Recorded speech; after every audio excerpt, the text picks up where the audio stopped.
Hoy en los retos de la política hay que empezar parafraseando a Max Weber y el político y el científico, porque tenemos dentro del invitado de hoy a un científico, político y luego científico. Luis Guillermo Solís hizo su maestría en la Universidad de Tulane. Ha sido profesor de Historia y de Ciencia Política, ha sido presidente de Costa Rica durante 4 años y ahora es profesor en la Universidad Internacional de la Florida. Bienvenido, Luis Guillermo. Muchísimas gracias por participar en este programa del área de Ciencia Política de la Universidad de Salamanca. Muchísimas gracias, Manolo. Estoy encantado de verte nuevamente y, por supuesto, de tener ocasión de encontrarme con tus, ¿cómo se diría en este caso? Videovidentes. Pero siempre es un gusto tener la posibilidad de compartir reflexiones con colegas tan respetados y queridos como tú. Así es que muchas gracias por tu invitación. Bien, Luis Guillermo. Bueno, pues el título del programa ya sabes cuál es. ¿Cuáles son, en tu opinión, los retos de la política hoy? Bueno, son tantos, pero creo que hay uno que sigue siendo permanente y es cómo lograr que la persona, pongámoslo en plural, que las personas se conviertan en el centro de lo público, ¿verdad? Eso pareciera absurdo decirse porque deberían de serlo en todo caso y en todo el tiempo, pero creo que se nos ha olvidado mucho el reencontrarnos con la gente y eso tiene varios componentes, desde aquellos estrictamente materiales que dicen relación con su bienestar y que nos alejen de la pobreza, de la desigualdad, de la injusticia en un sentido general, como otros que son más de orden emocional, que tienen que ver con esto que alguna gente llama la política suave, pero que son tan importantes y que están tan afectados por los debates de las últimas décadas y que tiene que ver con, por ejemplo, con la credibilidad de lo político, que tiene que ver con la legitimidad de las instituciones, que tiene que ver con la confianza, digámoslo en un sentido más filosófico sobre el régimen político y especialmente en democracia, ¿verdad? Porque este resurgimiento autoritario, autocrático, de unipersonalidades muy potentes, etcétera, tienen mucho que ver con eso, es decir, con una ciudadanía, una república, una res pública que no se siente acompañada por liderazgos eficientes, eficaces, liderazgos que realmente consideren a este colectivo al cual deberían de servir o deberíamos servir. Voy a incorporarme en esto porque no me gustan los políticos que después se van y dicen, ah, yo no soy político, soy economista, ¿verdad? Hemos tenido esa responsabilidad.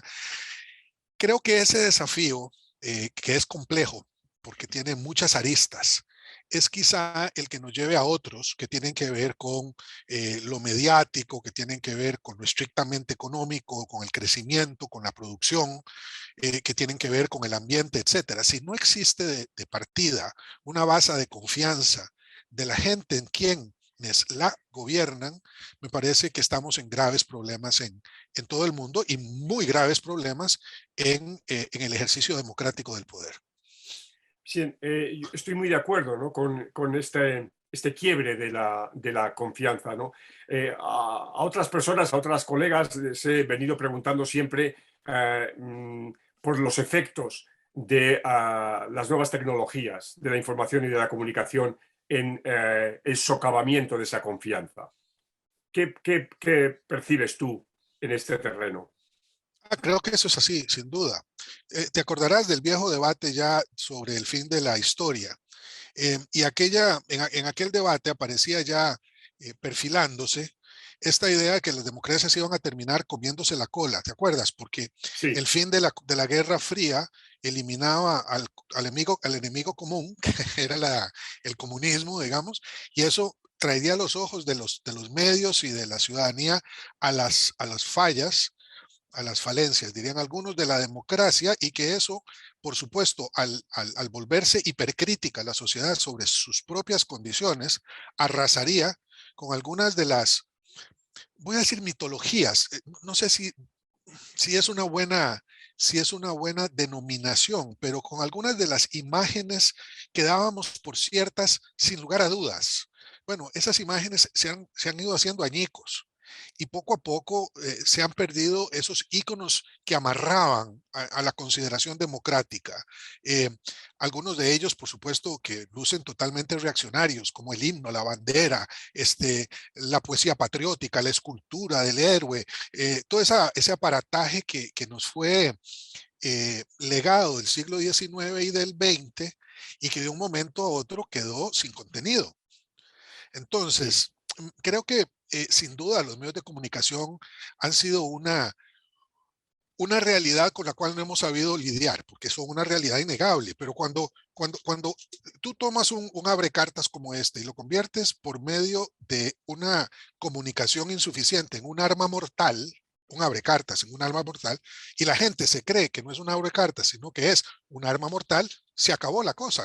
Digo, no hay manera de recomponer esa imagen, y eso es lo que le ha servido, por supuesto, vía fake news, vía este, la dispersión de mentiras por la Internet y por otros medios, la, la preeminencia a estas personalidades autocráticas que hoy imperan en muchos países del mundo. sí. Estamos también en un momento en el que las burbujas de soledad se han incrementado enormemente y los individuos nos hemos ido aislando en supuestas comunidades, a mí no me gusta la palabra, pero hablan de comunidades virtuales o en grupos sea el WhatsApp o de Messenger o la red social que sea, para canalizar lo que vendrían a ser nuestras expectativas, para que nuestras veleidades políticas, eh, y eso de alguna manera ha pervertido, ¿no? Un orden político que estaba acostumbrado a otras cosas, ¿no? Eso es así, y permíteme añadirte un elemento, nuestros miedos, Manolo, nuestros Sí, miedos. Esto del miedo a mí me parece que es un elemento clave, porque si bien es cierto, la política tiene que resolver la necesidad, y la necesidad es, en cierto sentido, algo que resulta del miedo a no tener comida, el miedo a no tener casa, el miedo a no tener seguridad ciudadana. Eh, sí, También es cierto que hacer la política desde el miedo no te lleva a buena parte, siempre te termina llevando a un callejón sin salida, porque la forma más fácil de atender el miedo es por medio de la violencia, es decir, de alguna manera convertir al recurso al uso de la fuerza en la solución al problema, con lo cual, por supuesto, sabemos, ni resuelve el problema, ni tampoco más bien lo profundiza, ¿verdad? Sino que sí. más bien lo profundiza. Entonces, sí, efectivamente, estamos aislados. Eso ha generado una contracorriente a nuestra propia naturaleza como seres sociales, ¿verdad? Y esto nos aísla más, nos impide mirar mucho más allá del entorno de nuestros espacios más pequeños y produce lo que ya sabemos es una nueva pandemia, que es la pandemia de las enfermedades mentales, que no Claro. necesariamente son digamos, las más evidentes, sino que son muchas otras que están ahí o que estaban ahí latentes, como las ansiedades, por ejemplo, que Sí, hacen que la gente esté dispuesta a sacrificar casi todo en aras de garantizar su pequeño espacio de seguridad personal. claro, y Luis Guillermo, y hay otra cara, ¿no? Del otro lado del miedo, de la inseguridad, está también la decepción, ¿no? Esa decepción que aumenta cuando las promesas no se cumplen, ¿no? Y en la medida en que vivimos en un mundo de promesas y decepciones, y que las sociedades políticas que han prometido mucho no han generado, no han dado soluciones, ¿no? A esas promesas, ¿no? Yo creo que eso ha incrementado enormemente una decepción que termina en ira, ¿no? Que termina, como diríamos en el castizo, cabreo, la Así es. sociedad del cabreo, la sociedad del enfado, la sociedad que demanda cambios radicales, ¿no? Absolutamente. Y te digo algo más, no solamente por las promesas incumplidas, sino por las promesas no completamente cumplidas o solo cumplidas de forma parcial, porque al final de cuentas también la política es eh, el arte o la ciencia de lo real, ¿verdad? Y hay transformaciones que no se pueden hacer en el corto plazo, no se pueden hacer sin el apoyo, por ejemplo, de un sólido bloque parlamentario, porque implican cambio de leyes o incluso cambios constitucionales, y si no hay la suficiente voluntad en el cuerpo político y capacidad de explicar eso, claramente en la sociedad no va a haber la paciencia suficiente para tolerar eso.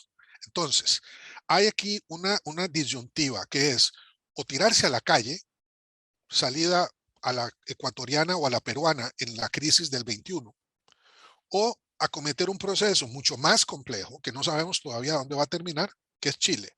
Claro. ¿Verdad? Entonces, uno diría, viendo las cosas desde afuera, pues yo prefiero a lo Chile que a lo colombiano o a lo ecuatoriano en el momento del gran cabreo de la gente que se tiró a la calle. Pero eso no necesariamente se puede generalizar y no necesariamente va a ser exitoso. Es decir, se abren muchas puertas que pueden llevar a escenarios donde abundan más las preguntas que las respuestas para las crisis políticas.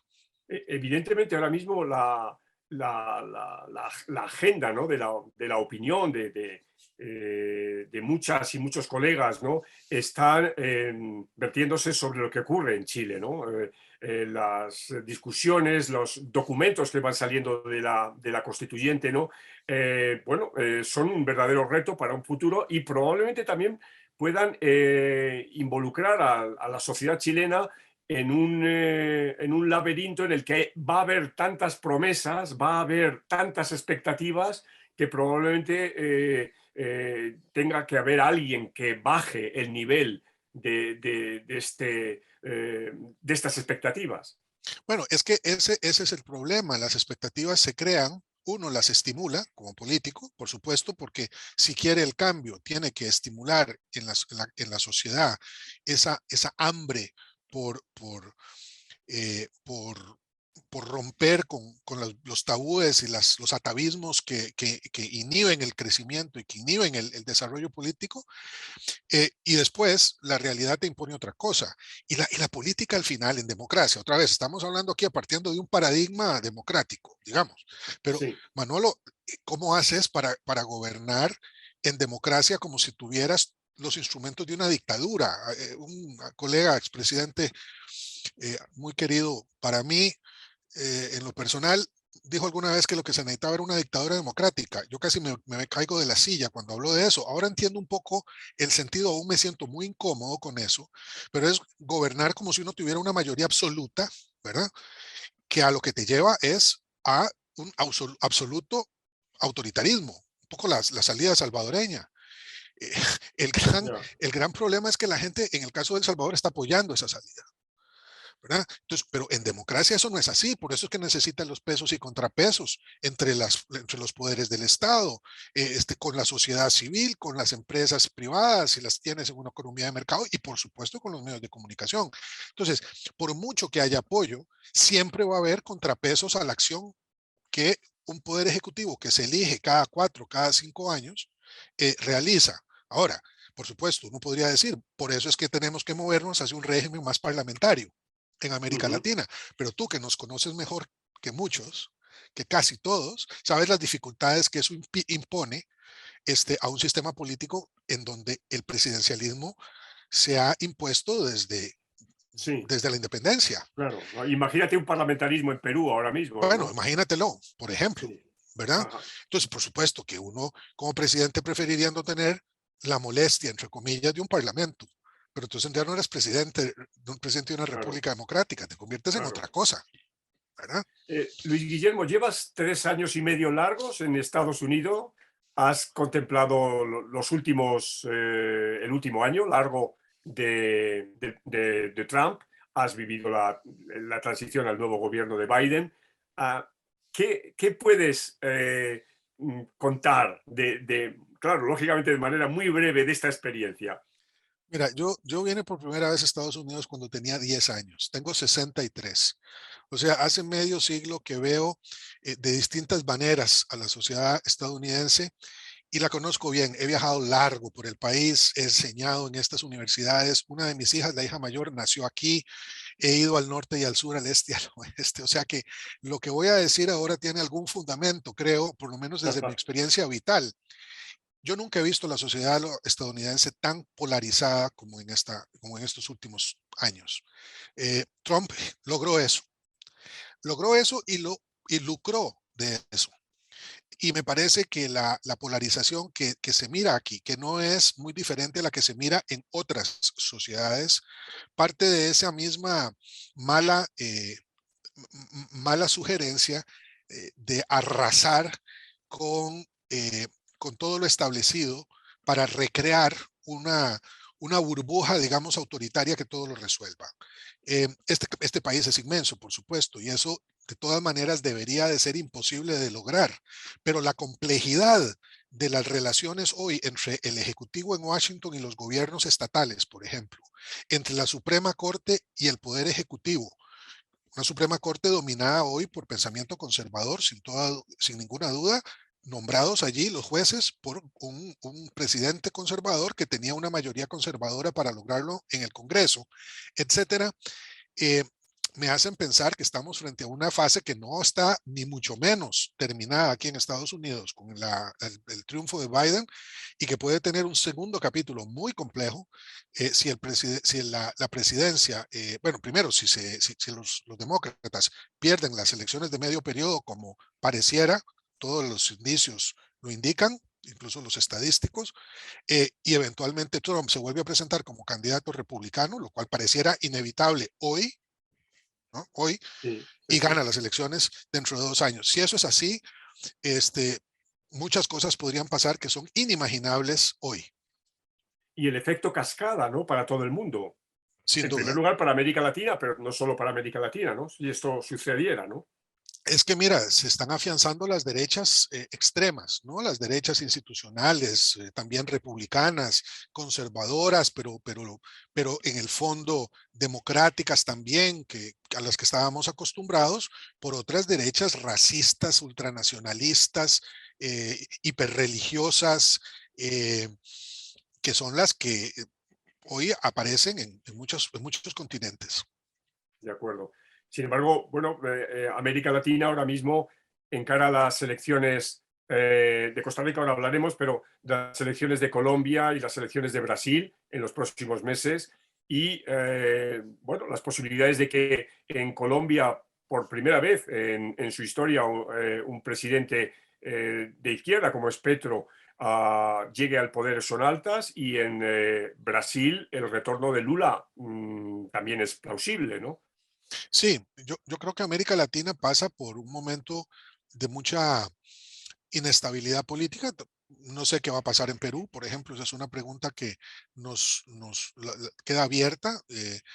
Yo espero que haya estabilidad en Perú, que el presidente Castillo logre eh, concretar, digamos, una propuesta de gobierno que fue la que seleccionó la mayor parte de la población peruana eh, en unas elecciones muy contestadas, pero en donde él ganó. Pero mira, tenemos dudas de lo que pueda pasar en México, en la sucesión de López Obrador, Centroamérica muy revuelta, con una dictadura en Nicaragua, un gobierno nuevo, con mucha legitimidad, con mucha fuerza. Me tocó verlo de primera mano en Honduras, una situación muy delicada en Guatemala. Tenemos Costa Rica y Panamá, que son países relativamente estables en lo político, pero que están pasando por dificultades también en el ámbito del debate político y así por el estilo. O sea que en efecto, la región va a atravesar por años, diría yo, no sé si de turbulencia, ojalá que no, pero ciertamente de inestabilidad. Bien, Luis Guillermo, ya por ir terminando, es obvio que tenemos que hablar unos minutos de Costa Rica. A primeros de febrero, el informe de la democracia, el índice de la democracia de The Economist, ha señalado que solo hay dos democracias plenas en América Latina para 2021, según sus datos, que son Uruguay y Costa Rica, Uruguay. Es decir, Costa Rica sigue siendo el caso excepcional, el caso ejemplar, ¿no? ¿Cómo lo ves tú después de haber dejado la presidencia y en la distancia que supone el horizonte que tienes desde Florida? Bueno, hay una historia que dice que los cangrejos alemanes, costarricenses y mexicanos que se están cocinando en una olla se comportan diferente porque mientras los cangrejos alemanes se podrían de acuerdo para salir uno a otro de la olla, los ticos se agarrarían de unos de otros para que no salga el que va adelante. Entonces yo quisiera, en ese sentido, digamos, con una nota crítica, decir que a veces los costarricenses somos muchísimo más exigentes con nuestra propia democracia de lo que el resto del mundo lo considera. Yo sigo pensando que la democracia costarricense es efectivamente una democracia muy sólida, institucionalmente muy sólida, y que no atraviesa por muchos de los desafíos que tienen otros regímenes políticos en la región. Eso no quiere decir que sea invulnerable, pero sí quiere decir que estamos mejor que otros países, muchos otros países. Yo tengo confianza de que las instituciones democráticas en Costa Rica sostengan, digamos, al sistema político en esta etapa de grandes críticas y de gran deslegitimación de lo político. Eh, pero creo que tenemos que hacer ya no solamente reformas para estabilizar nuestra situación fiscal y nuestra deuda externa, que siguen siendo los dos grandes desafíos económicos que tenemos en estos momentos, sino que ayornen el sistema político que básicamente no ha cambiado desde la promulgación de la Constitución de 1949, ¿verdad? En cuanto a su naturaleza, desde el ordenamiento territorial, pasando por un reequilibrio de los poderes. El poder ejecutivo se ha quedado prácticamente sin autoridad, se las ha ido quitando el parlamento, eso no funciona en un parlamento altamente fragmentado. Tenemos que ser mucho más inclusivos, más mujeres, involucrarlas a pesar de que tenemos una representación importante de mujeres en los órganos de decisión. En fin, estoy, digamos, satisfecho, me siento muy orgulloso del país del cual vengo, pero sí creo que va a haber que hacer cambios importantes en en la próxima década, digamos. Y ahora sí, la última. ¿Y qué me dices de los partidos?